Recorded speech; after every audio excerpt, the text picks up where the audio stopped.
என்னோட ரசிகர்களை சுயலாபத்துக்காக பயன்படுத்த மாட்டேன் அப்படின்னு நடிகர் அஜித் சமீபத்தில் அறிக்கை ஒன்று வெளியிட்டிருக்காரு. சிலர் இந்த விஷயத்த பாசிட்டிவா பார்த்தாலும் சிலர் தளபதி விஜயை மையப்படுத்தி இந்த விஷயத்தை பெருசா கொண்டு போயிட்டு இருக்காங்க. அப்படின்னா நாம கேட்க வேண்டிய ஒரே கேள்வி இங்க இருக்கிறது, உண்மையான தலைவன் யார் அப்படிங்கிறது தான்.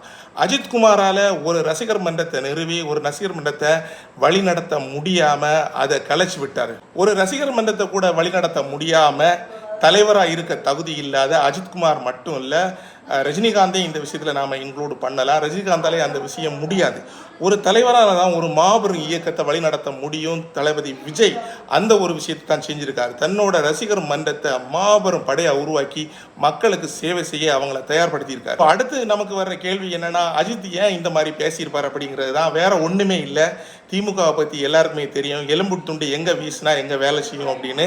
ஸோ அஜித் குமாரும் எலும்பு துண்டு வாங்கியிருக்கிறது வாய்ப்பு இருக்குது. ஸோ நடிகர் அஜித் மாதிரி ஒரு ரசிகர் மன்றத்தை கூட வழி நடத்த துப்பில்லாத ஒரு தலைமை வைக்க தெரியாத மனிதர்கள்ட்ட நாம் சொல்ல வேண்டிய ஒரே விஷயம், ஒரு மனிதன் தலைவராகிறது சாதாரண விஷயம் இல்லை, அது ஒரு சகாப்தம். அவனால் பல மக்கள் வழிநடத்தப்படுறாங்கன்னா அது யாராலையும் செய்ய முடியாத அதிசயம் தான் சொல்லணும். ஸோ தளபதி ரசிகர்கள் யாரும் இந்த விஷயத்தை பெருசாக எடுத்துக்க வேண்டாம். ஆனால் இதே விஷயத்தை வச்சு கதற மற்ற கட்சிகள் எலும்பு துண்டை தின்னட்டும், அதில் நமக்கு எந்த பிரச்சனையும் இல்லை.